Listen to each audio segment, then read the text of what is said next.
everyone, to the Hockamock Players 2023 production of Swans Ghost Stories. Our presentation is based on Ghost Stories, Peripheral Visions, Ghost Stories from Swans Island, Maine, written by Judith Monroe and published in 1992 by Crohn's Own Press.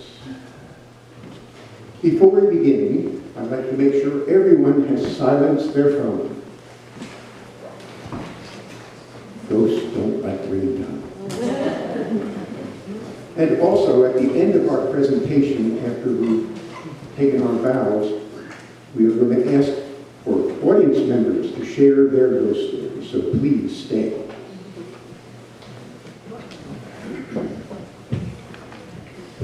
Swans Island is a very special place. 8 miles long and 6 miles wide, its 350 year-round residents make their homes scattered along its many coves, inlets, and harbors. They have many ghost stories to share. Our first story is The Faces of Light.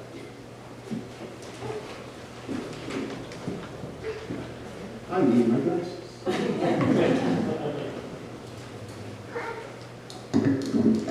need this fur.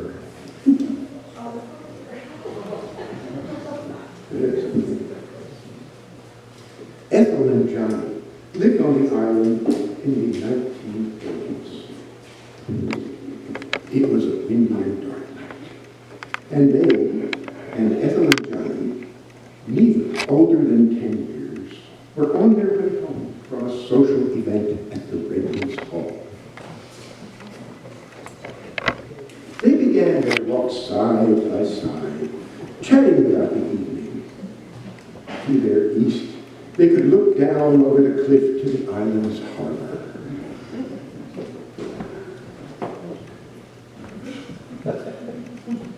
They were headed across the cliff that leads down to the valley, the beginning of a peninsula that is home to the lighthouse and a number of homes.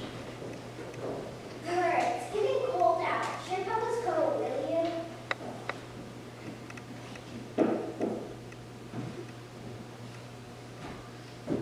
you? Johnny struggled out a long overcoat, which was way too big for him. Ethel put her right arm through the right sleeve, and Johnny put his left arm through the left. Nice window, yard. This would make a great costume for Sue. That might be fun. Don't get any ideas. You're too young to go to costume party. Anyways, Mom wouldn't let you go. A loud noise, and they turned to see 3 faces.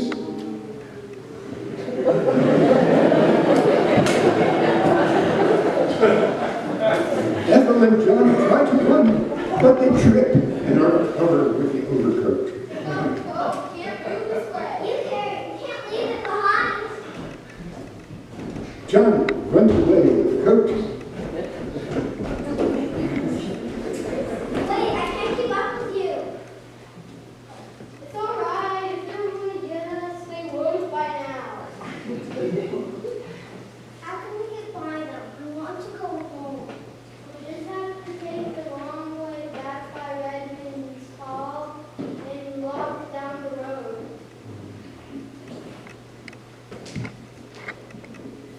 They make it home, and Mother is there to greet them. Oh, it's so glad to see you. You're home safe.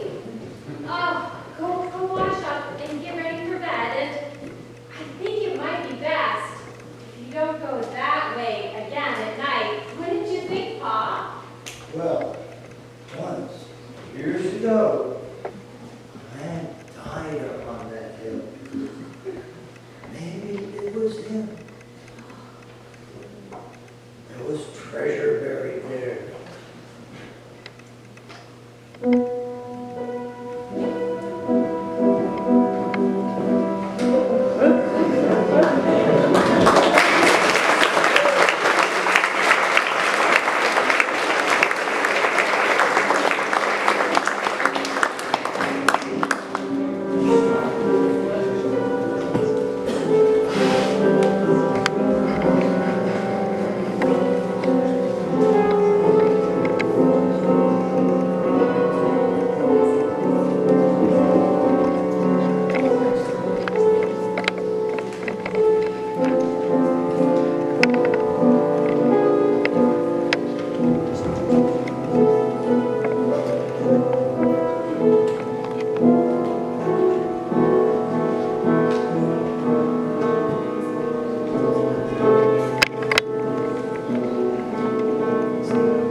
his disappearance at Ghost Hollow. Late one fall afternoon, Elise was walking home from work. She was tired and still had 4 miles to go.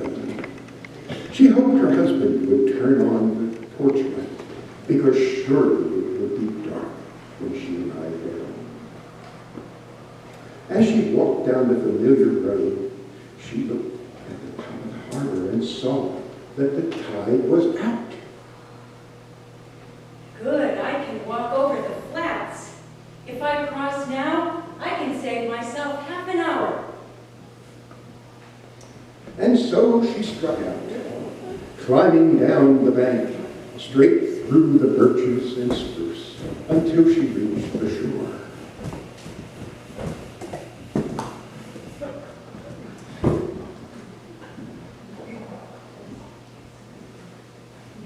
Now who can that be? I'll know soon enough. Oh, better be careful or I'll lose my boots in the mud. Is that a young woman with long, flowing hair? She seems to be carrying a baby in her arms. I don't know anyone with hair like that, and I don't know of any new babies on the island either. Oh, the tide is coming in. I hope it doesn't reach the woman before she gets to the other side. She's getting closer. She has a bright red dress. In a few minutes, we'll be close enough to speak. Oh, Elise's foot gets stuck in the mud. The other foot gets stuck also. She pulls out one of them without the shoe. She reaches down to get the shoe and sticky mud. well, at least I can warn her about that place It disappeared. How is that possible? Amazing. I was only stuck in the mud for a couple of minutes. Here are the footprints. They're a woman's size. And they stop right where I saw the woman last. Where could she have disappeared to? What if...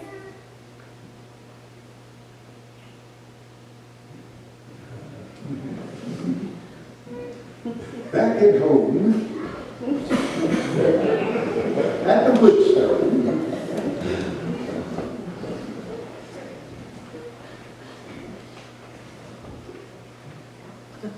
No one I know has a baby on this island. No one has family visiting with a baby either.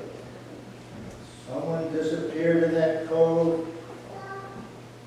One summer, someone from away. A woman with long, flowing hair. The body was found a week later.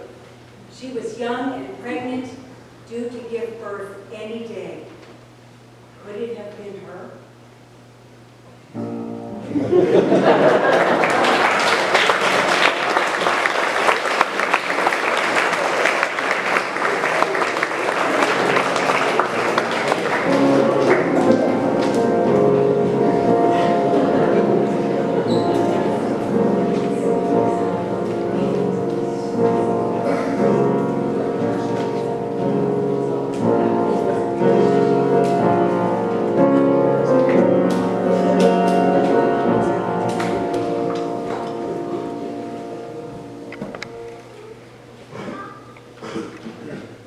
our next story is Wanda and the Cemetery. Years ago, Wanda was a young bride visiting the island for the first time with her husband Jack and friend Maurice.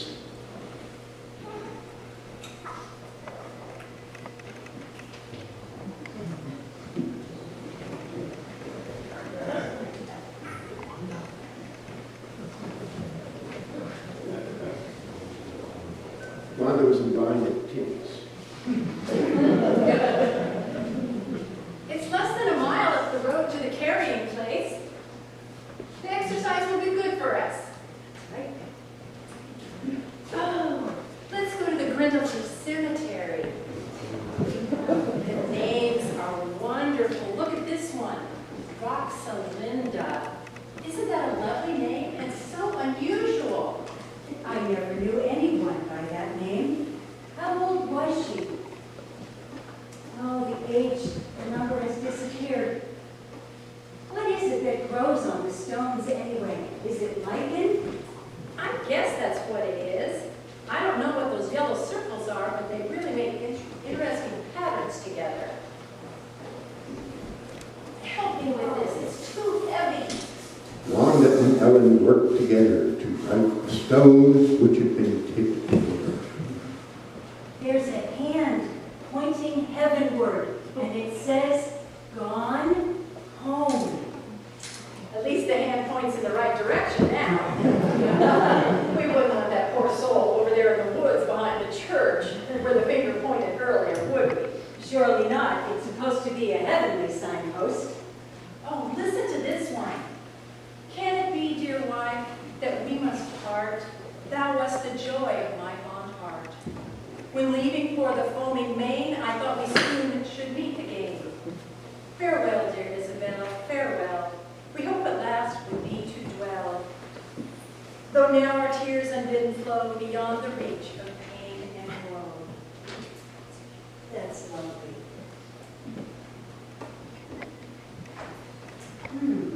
Look at this gravestone. Here, a young girl, Suzanne, is buried here, but it says her spirit refuses to stay in the grave. A breeze came up and suddenly a fog bank moved towards them. How quickly that came in. A small puff of fog formed above Suzanne's grave, and it rose and drifted higher until it reached the church steeple, where it hovered, and then it was gone. Amazing. Do you suppose? Do I suppose what? Your guess is as good as mine.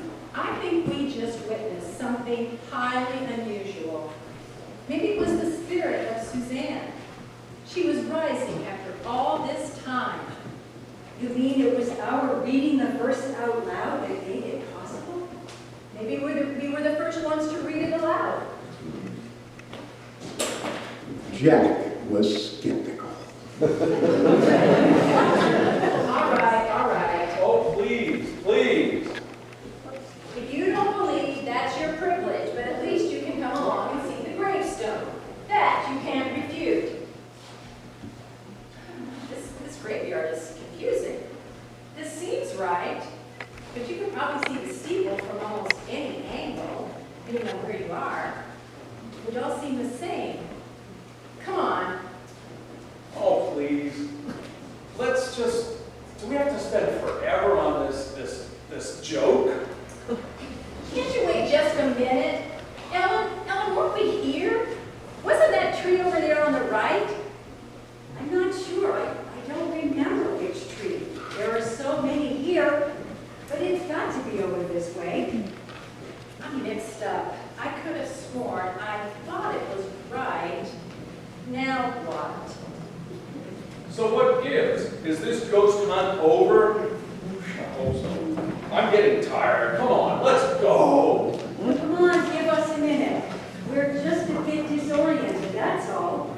This is a bigger place than it looks, and we've only been here one time before. It's not as if we know the place by heart.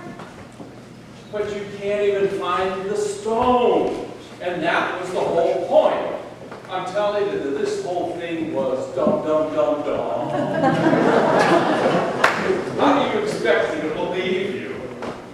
Actually, it makes perfect sense. It should be gone now. Don't you think?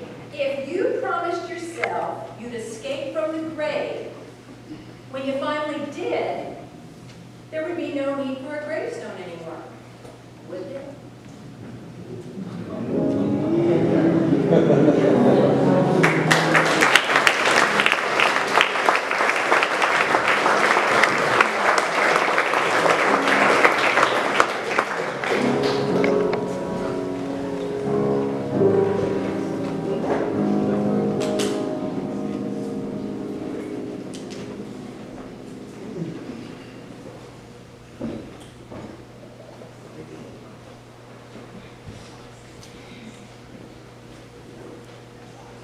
Our next story is Will's house. Will's house sits in the middle of Swans village on the most populated side of the harbor. It's a nice old house. Will built it in the early part of the 20th century, adding a rather unusual mansard roof. The front porch offers a view of the busy street on the island, as well as of the harbor itself. At the time of our story, Nadia and Sonny lived in Will's house. Nadia was having a luxurious bath when she heard the front door open. Who's there? I'm just getting out of the tub. I'll be right down. Is that you, Martha? She searched for the visitor, but there was no one there. Puzzled, she closed and knocked the door. Moments later, Martha knocked at the door. Hey, Dr. Martha. Did you see anyone come to my house? No, I was on my porch. Didn't see anyone at your door. Oh, Dave, the telephone repairman, knocked at the door. Sorry, Nadia, your phone's off.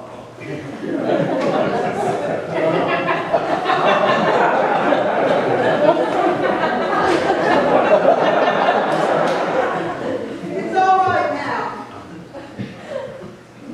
Someone must be playing a joke. A few days later, Dave is back at the door. Nadia, your phone's off the hook again. Get out again. Sorry, it's a party line. Think you install a new thingy on the wall. Later that week, Nadia was chopping vegetables when she saw a woman standing there. When she turned, the woman vanished. We heard the door open and footsteps entered the house. We sold the house to summer people.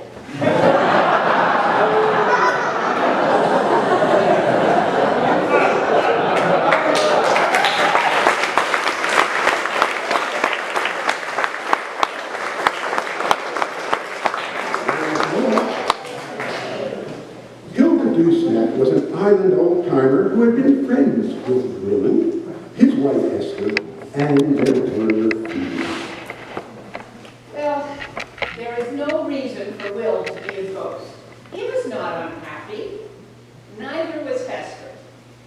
However, how shall I say this? Phoebe, who was the last to live in the house, might have wanted to keep an eye on the house that she had lived in with Will and Hester after they died. She might not have liked the idea of a telephone in the room in the bedroom.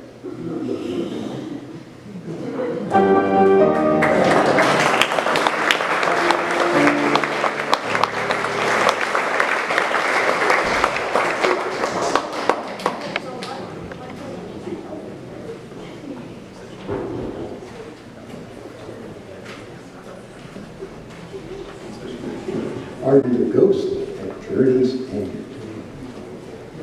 My sister and her husband went off island on a road trip and left the feeding of their cat in the hands of our son Jared.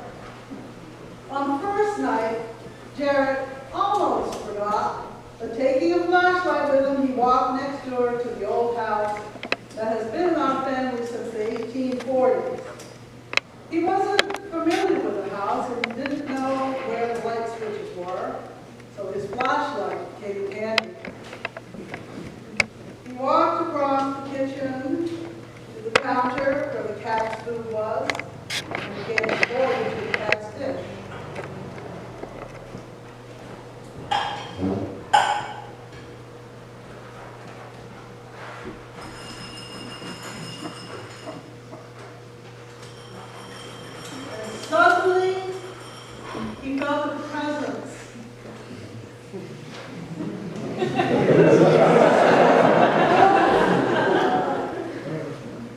He jerked his flashlight in there.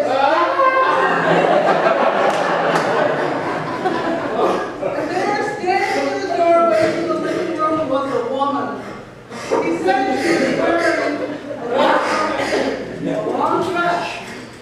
She looked at him as a light played across her body. She slowly turned and walked out of the doorway and disappeared. The next room, that is now a bathroom, in the old days was called the mourning room. That was where people were born and where they died. Jared ran as fast as he could down the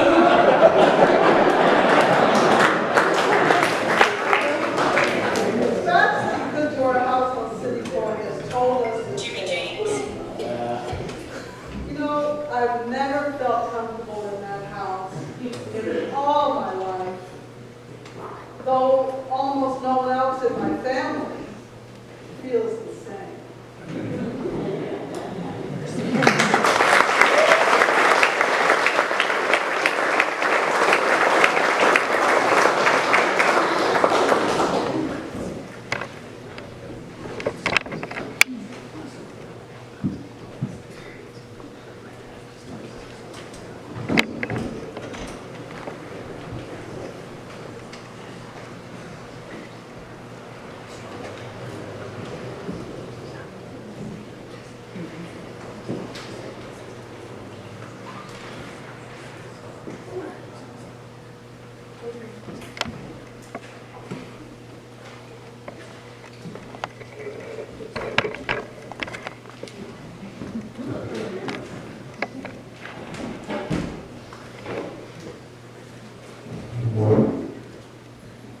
Our next story is The Rocking Chair and the Sea.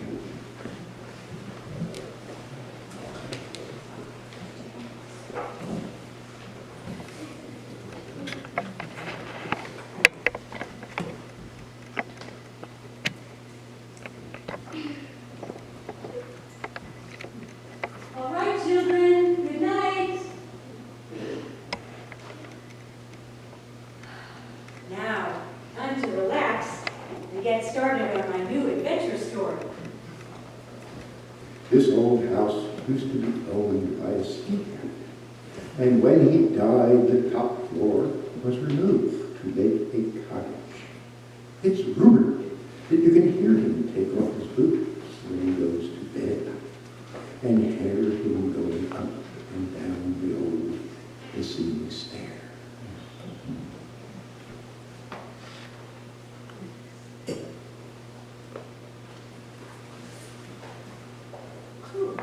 I feel a chill. Brr.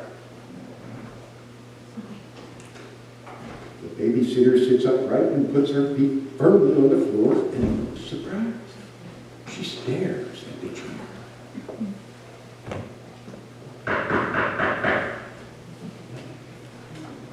The mother and father have returned home. Oh, you scared me. Oh, Are the children all right? Children behave. well, the children were fine, but you would not believe what happened. I was sitting here just reading my book. All of a sudden there was a chill, and then the old rocking chair started rocking all by itself. Oh, God. We've seen that before. We just didn't tell anybody because we thought they would think we were crazy.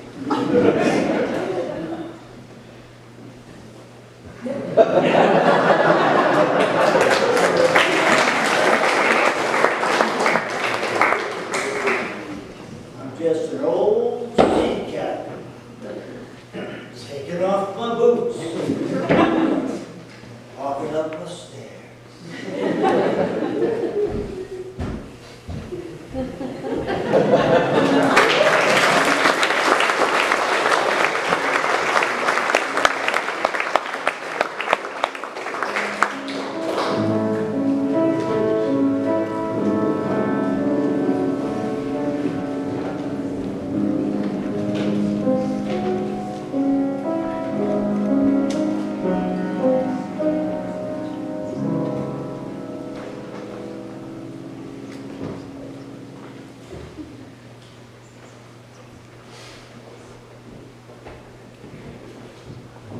The next story is Ghost at the Old Ocean View House Hotel.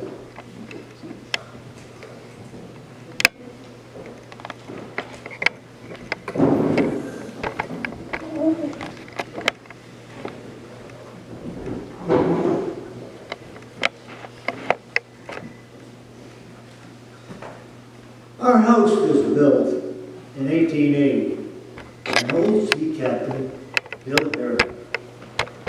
When he retired from mackerel fishing as one of the best on the East Coast, he added rooms and a dance hall to the house and went into the hotel business. Not sure when he died, but the old house was destroyed in 1 week in December 1954 by twin hurricanes Carol and Edna. So destructive, both names were retired. The house we're living in was resurrected from the wreckage by Willa Molden and her live-in friend, Ray Stinson, a selectman, carpenter, and fiddle player. One night this summer, about 3 a.m., I went down into the bathroom next to the stairs. All was quiet. Then I heard my wife Fran come down the stairs and thought, oh, she'll use a little washroom under the stairs. When I went back up to the bedroom, Fran was fast asleep and had never set foot out of the bed. Other than Fran and me, the house was empty. Who was it that came down those stairs? The ghost of Willa? Bill? Ray? Or one of the hotel guests? Stay tuned.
And now it's time for your ghost stories.